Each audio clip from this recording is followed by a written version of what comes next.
जय जगन्नाथ। तो मु स्टार्ट कर मोर ब्लॉग। ये हूँ आम घर बनवार प्रथम दिन जहाँकि बोरिंग हम। तो चल किसी मार्केटिंग करवा खावाई। तो मु आसी पहुँची गली मार्केट रे देखी परिवा कौन केते किस अच्छी परिवा नबार थिला मोर कखारु नबार थिला आउ टमाटो नबार थिला आउ सुजना छुई आंब काकुड़ी एतकी नबार थिला बस एटू जहाँ जी नबार थिला नहीं नेली।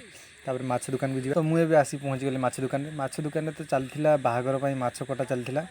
तो आमर तो एते माछ नबार नहीं आमर 3 ରୁ 4 किलो भितर माछ नबार अच्छी। तो मुझे कहली भाई पैकिंग कर दिए माछ मोर कहले भाई टे टाइम लगे कहले हाँ ठीक अच्छे। तो माछ नहीं मुझे बाहरी आसली आउ काम तो आमर स्टार्ट हो गलानी एतिकी आज बोरिंग सरीगला 2 दिन लगे गोटे दिन तो है 2 दिन लगे 2 दिन बोरिंग सरीगला। नेक्स्ट वीडियो आसो नेक्स्ट कम तो देखा जय जगन्नाथ।